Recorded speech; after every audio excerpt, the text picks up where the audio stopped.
Hello, my name is Dr. Bernard Carpenter and I'll be your instructor for Ancient, Classical and Medieval Worlds, a history of Western civilization from the Neolithic Revolution to the Renaissance. This course covers 5,000 years of recorded history from the first civilizations that emerged during the 4th millennium BC in what is today the Middle East to the Renaissance, that glorious period of supreme artistic achievement which reached its highest formulation in Italy around 1500 AD. This course is designed to familiarize students with the broad outlines of world history as seen through the lens of Western civilization, from the invention of writing to the invention of the printing press. Because it is a survey course, I will focus on the basics, the essentials, as it were. That is what I consider essential for an educated and culturally literate man or woman to know about the civilization, Western civilization, of which he or she, wherever they live in the world, is in some sense a beneficiary. Because this course covers so vast an expanse of time, allow me, therefore, before going any further, to say a few words about periodization. That is, how historians divide historical time. Now, the basic division I'll be using for this course is the distinction between BC and AD. BC, which stands for before Christ, is used to designate dates before the birth of our Saviour, Jesus Christ. AD, which stands for Anno Domini, Latin for in the year of the Lord, refers to time since the birth of Jesus Christ. Now, needless to say, this formulation illustrates the centrality of Christianity to Western, indeed world, civilization. Another way historians divide historical time is to separate it into eras, that is, periods of time marked by distinctive characters. In this course, I'll be referring to 3 such historical eras. They are as follow. First, the Ancient Era, which refers to the period from around 3500 BC to around 500 BC.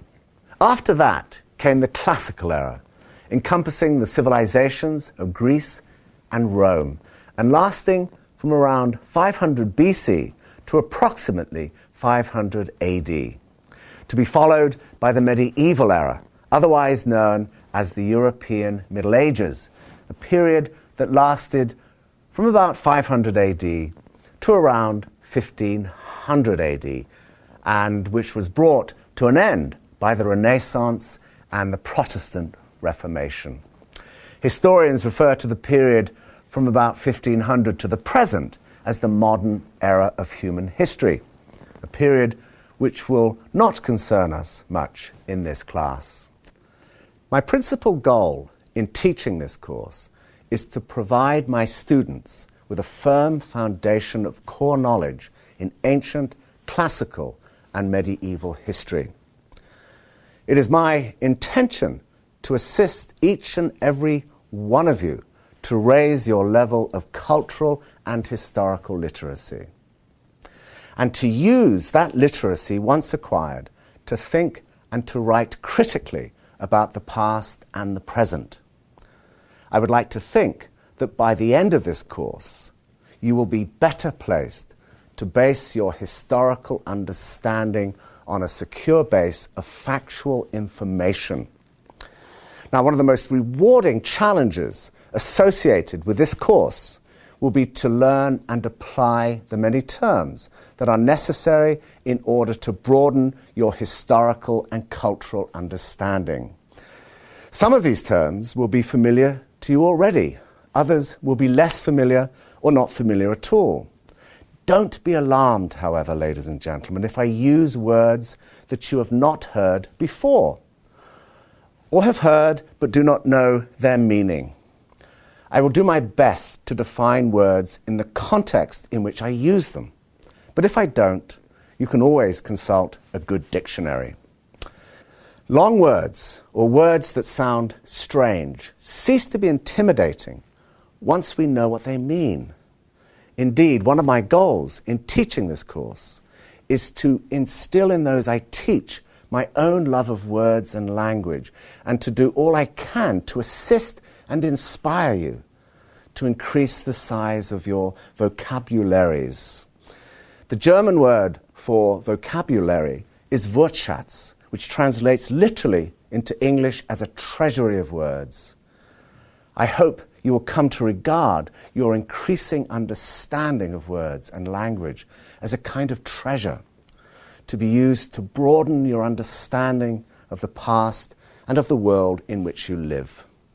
I think the Austrian philosopher Ludwig Wittgenstein put it best when he said that the limits of our language mean the limits of our world. I hope by the end of this course, ladies and gentlemen, your world will be a little less limited. Now, to help you manage the extensive terminology used in this course, I have provided an accompanying glossary of terms, which I refer to as the Lexicon. Don't hesitate to use it. I think you will find it very useful indeed. This course is a history of Western civilization. Although, as already indicated, I will have occasion to refer to non-Western civilizations from time to time.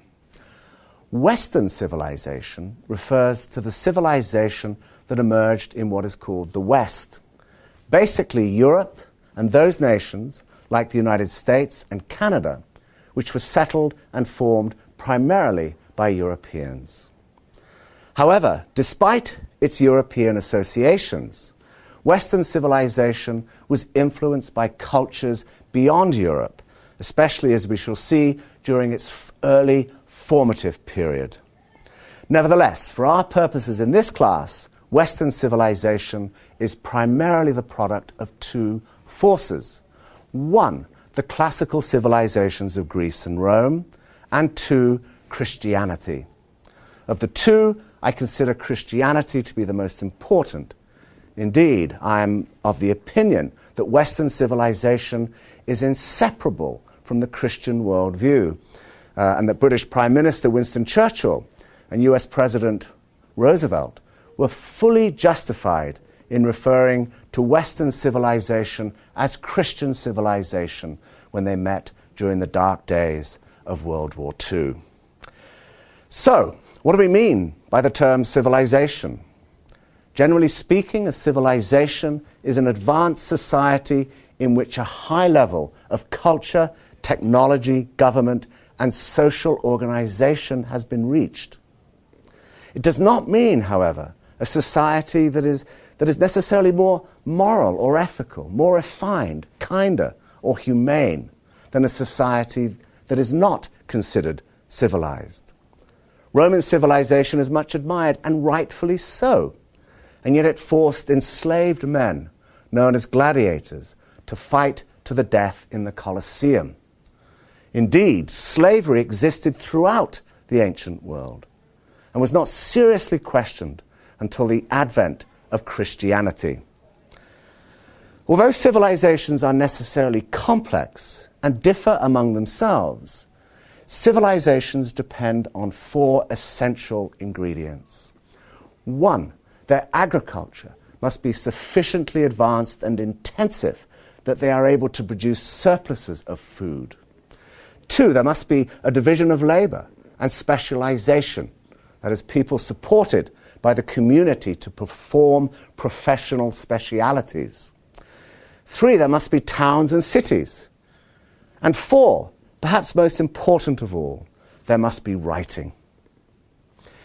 In the next lesson, we will look at how the single most important event in human history, an event known as the Neolithic Revolution, made the first civilizations possible.